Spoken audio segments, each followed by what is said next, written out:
Yo guys, what's up? Welcome back to the Buddy Guru channel. So today I'm gonna do a deck profile on my Shadow Dragon deck with the latest supports from the recent booster SBT01-A Buddy Lineage. So in Buddy Lineage we've gotten two new key cards, a new size 3 and a new spell that help boost the Shadow Dragon clans or archetypes consistency and tankiness.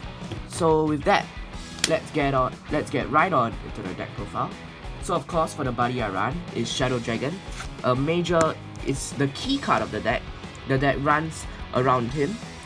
So I can run his condition is I can run any number of Shadow Dragon monsters in my deck, just him. And his act ability is Call for Friends. Once per turn I can pay a gauge and put the top two cards of my deck into the drop zone. Call any number of Shadow Dragon from among them by paying its cost.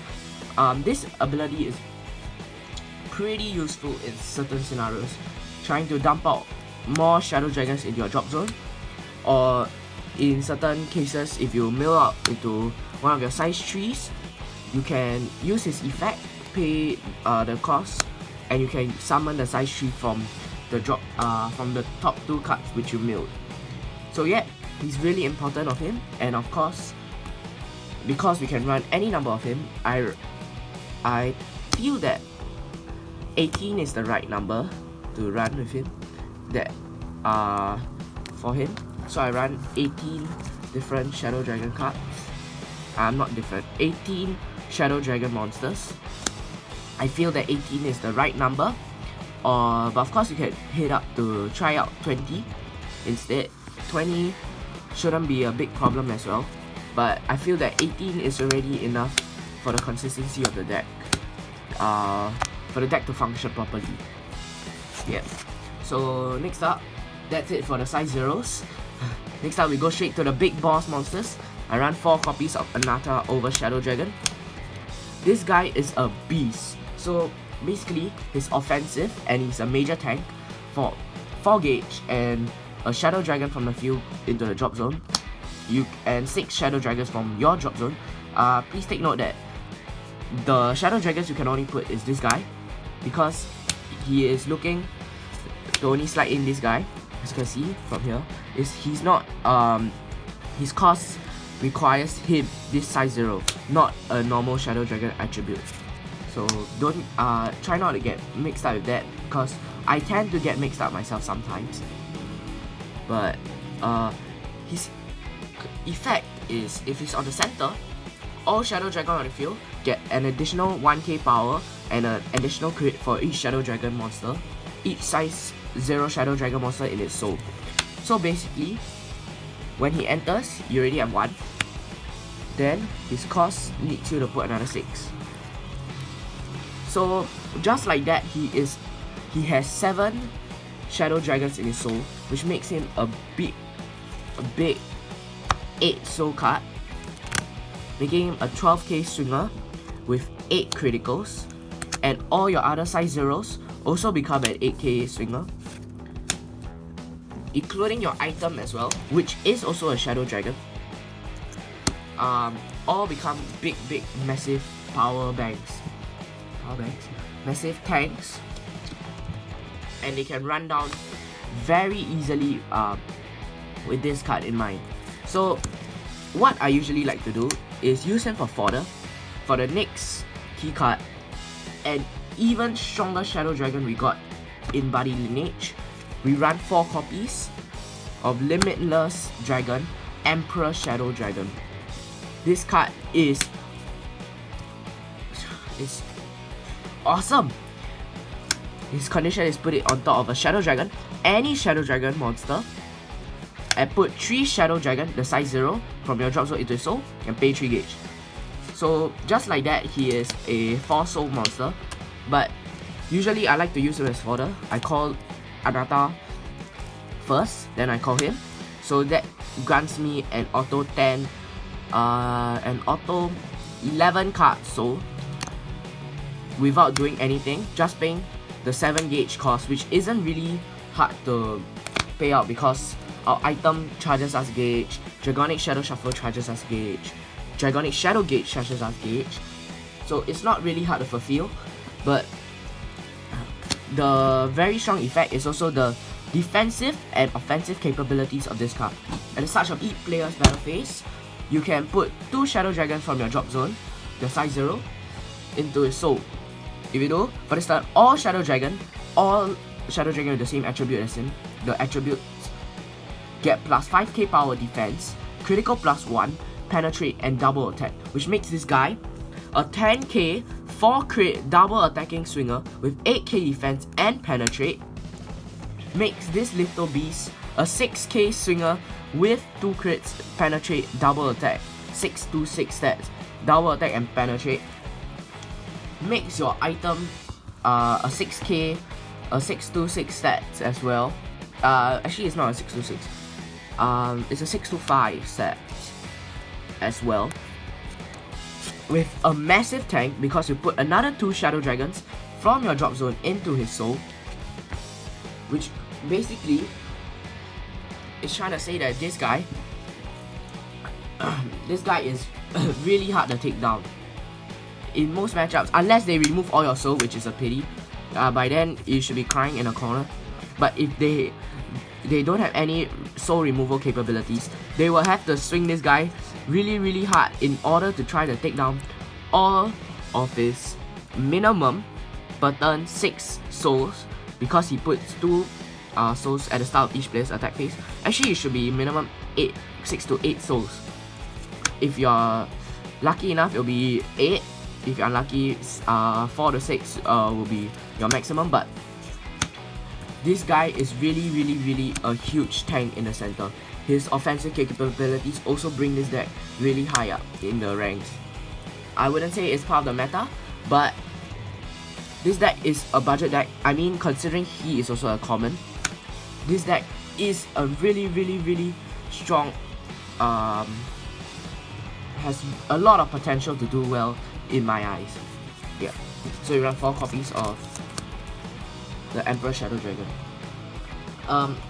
Just like to point out, this deck tankiness is similar to Shadow Shade's tankiness currently in this meta.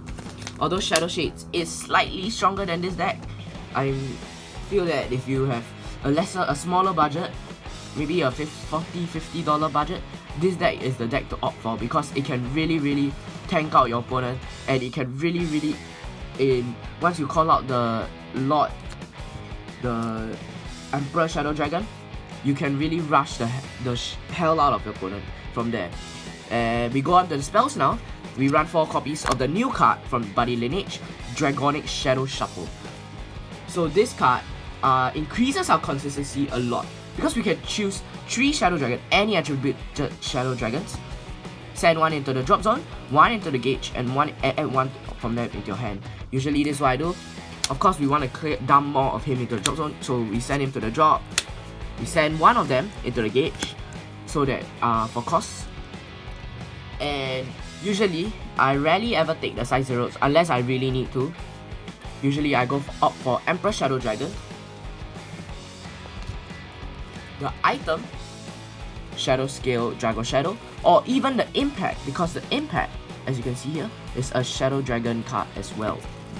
So this really makes the consistency of this deck increase tenfold, because he allows you to cycle through your deck easily, mill out the cards you need, charge the cards you need as well, and add any Shadow Dragon you want from your deck into your hand, including the next card which we are going on to, which I run 4 copies of, Dragonic Shadow Gauge. So this card is surprisingly as well, not surprisingly, another Shadow Dragon, which means you can search him out with Dragonic Shadow Shuffle. His effect is really fantastic for Shadow Dragons, because we really need the milling power in order to dump out more of our Shadow Dragons in the drop zone. So this guy helps us increase that consistency tenfold as well. You may put 5 Shadow Dragon monsters from your drop zone, from the deck into the drop zone, and shuffle your deck. If you put 5 Shadow Dragons, you can charge another 3 gauge. And look how it's not a once per turn. So usually, if I'm opting to use the right combos into this and this guy, I will use most of the time use Dragonic Shadow Shuffle to fetch up another of this spell, and then I cast it twice in a turn in order to mill out 10 Shadow Dragons and charge 6 gauge just like that. And surprisingly, it doesn't have a condition needed to fulfill, which makes it an even cheaper cost.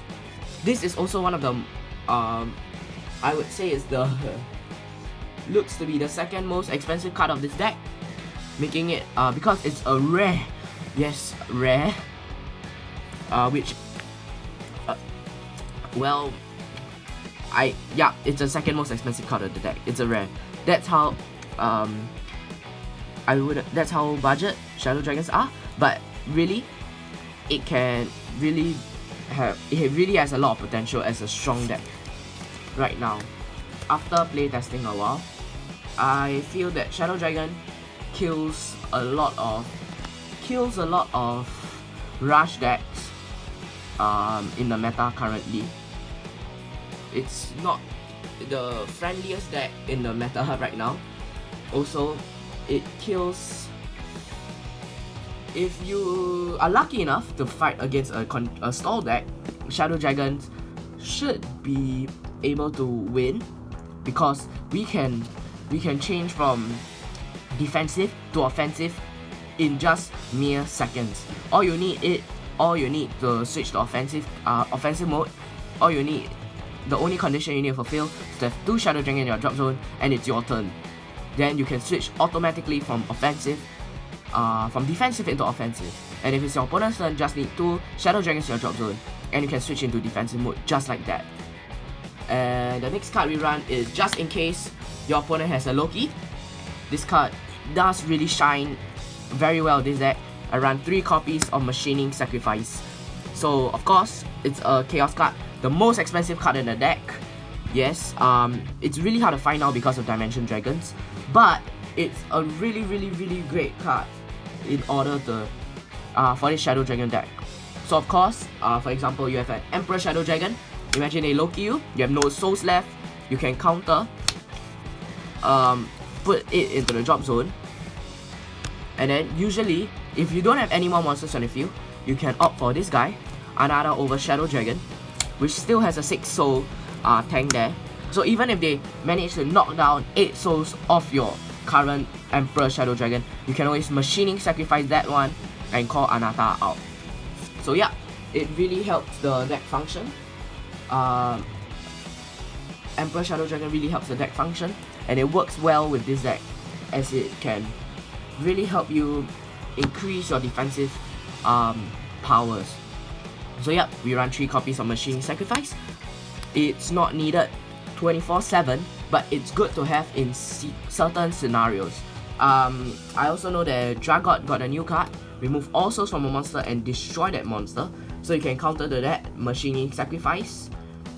So when you're Machining Sacrifice, if you still have all your souls, all you need to do is push out 1 Emperor Shadow Dragon, one of the Shadow Dragon from the Emperor. Hopefully you have 3 gauge, and you can call another Emperor Shadow Dragon over that, or you basically tank your opponent out again because they just wasted 1 card. That's why Machining Sacrifice is a really strong card right now for this deck. Next up, 3 more defensive cards. Very powerful in this deck, because we have a very low gauge count, but usually our life is rarely touched unless we're fighting against a death deck or a defensive or a really heavily rush deck who can really rush the hell out of you, like Astrologia, and it's the old Astrologia with its Penetrate.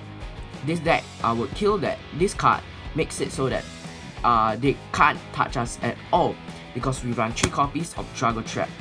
Choose a card on your opponent's field, but if you are fighting against Dragot, hopefully they don't have a mode switch in hand. All you need is to target the Dragot, and they can't do anything at all. So pay 1 gauge and pay 2 life. I wouldn't say it's the most expensive, cause wouldn't be that expensive for Shadow Dragon, because we have the impact to boost up our life. Dragot Trap, choose a card on your opponent's field. For instance, the chosen card cannot attack. pretty good in certain scenarios, like what I said, the old Astrologia, or if you're fighting against Dragot, hoping that they don't have another Dragon Trap in hand. This card would, or against the mirror match, another Shadow Dragon deck, because your Emperor will hit 8k, so usually they would use their Emperor Shadow Dragon to swing at you. You can Dragon Trap their Emperor Shadow Dragon, and you wouldn't take the penetrate damage of 4. That's why this card is really good in this deck, and I run 3 copies of him, because usually Shadow Dragon can tank out the center already, but in certain scenarios, this card really helps the deck by a lot. Next up, just to ease off the penetrate damage, 3 copies of Sorcery Barrier Device. This card really helps us feel less hurt from penetrate, even though it just reduces it by 1. Sometimes it can be really good in certain scenarios. Impact damage is also reduced by 1. Penetrate is reduced by 1. All abilities, and the second effect is also really good. Abilities of all cards on my field cannot be nullified by your opponent's card effects, which means if they try to overturn Misery and send your Shadow Dragon back into your deck, if you have this set on your field, they can't send it back and you can still Soul Guard. So only the sorcery will go to the deck, back to the deck, but because sorcery's effect lingers already on the Shadow Dragon when Overturn is activated, it doesn't get Soul Guard still activates. So yep, we run 3 copies of Sorcery Barrier Device. It's not needed in every scenario. Good against penetrate, good against cards that nullify all abilities of our cards. Sorry, but it's not needed in every scenario. So we run 3 copies of it just in case. That's it for the spells. We go next we go up to the items. Run 4 copies of the only items in the deck: Shadow Scale Sword, Dragon Shadow. Can attack even if a Shadow Dragon monster in the center. Souls and all Shadow Dragon monsters on the field cannot be put into the drop zone by your opponent's card effects. This makes it really strong, because when you equip Dragon Shadow, Loki won't hurt you, the new Dragon spell won't hurt you, a lot of cards wouldn't hurt you if they use soul removal, because this guy stops all of that. They have to get rid of this card before they can even remove your soul. That's why this card is a really great card. And when a Shadow Dragon monster enters the field from your hand, you can charge a gauge.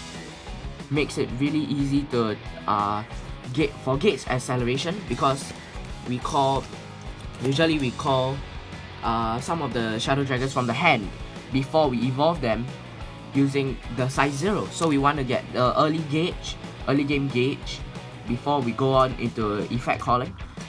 Usually in the late game, his first ability is the only important one.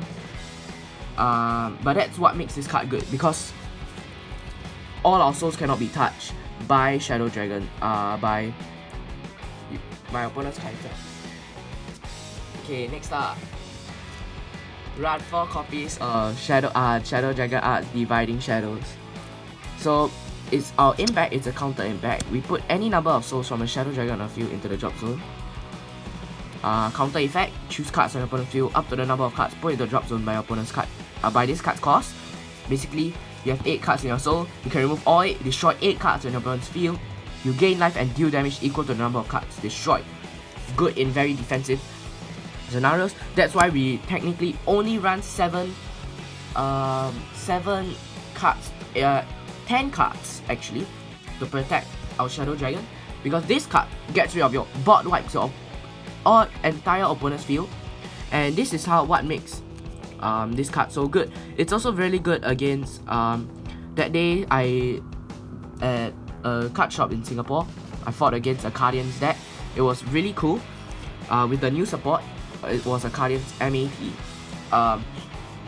This card really shut down that deck, because when I cast it, I managed to destroy all his cards, including the Transform Belt Card Winder, which messed up his combos and eventually won me the game from there.